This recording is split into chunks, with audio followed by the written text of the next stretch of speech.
I was about 10 years old, living outside of Cincinnati, Ohio when this happened. Thanksgiving had just passed, and it was particularly cold weather that year.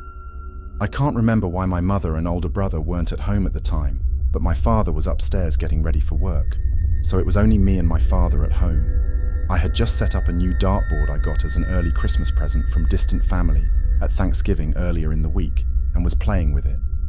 A couple of minutes had passed when I heard a car door slam shut and tires burn out really loudly. Out of curiosity, I ran to the door to peek outside, but my vision of the intersection was blocked by a tree. My father heard me running and yelled down to tell me that it's probably just the kid down the street who has bad tires. I went back to throwing darts, and just a few moments later, as my 10-year-old brain was reasoning the logic my father had yelled down, I thought to myself, why did he slam the door so loudly though? As I was holding on to this thought, I heard the sound of glass clinking together. It slowly got increasingly louder, and I noticed it had a beat to it.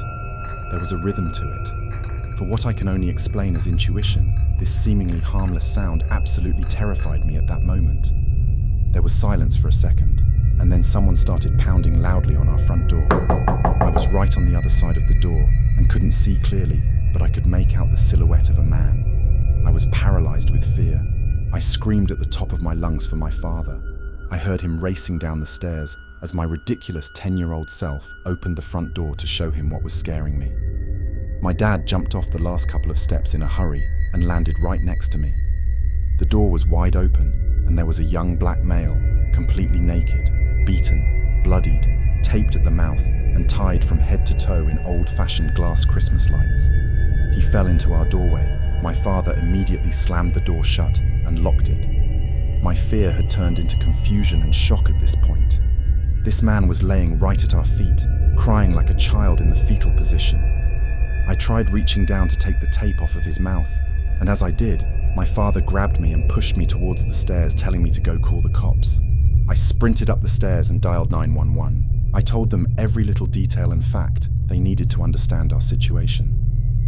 As I was headed back downstairs, my father had thrown an old warm coat over the man and was trying to remove the duct tape from his mouth.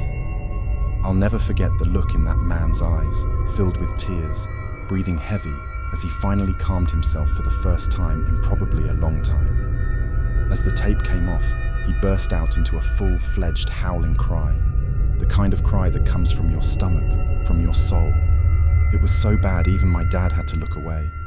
He cried like that for a while, still tied up with the warm coat over him until the cops got there 10 minutes later. Even they couldn't get him untied. He must have had 100 feet of Christmas lights tying his hands together, and then to his waist, down to his feet and back up again. I overheard an officer say to another that he must have been tied like that for a while, as the smaller cord was embedded in his skin. An officer talking to my father pointed at me and told me to get in the house. I went into the house but tried to listen in on their conversation. Placing my ear against the front door was just enough for me to hear their conversation behind the door. The man, 32 years old, had pulled over to the side of the road to help a stranded motorist, someone who he thought was alone but had an accomplice hiding nearby.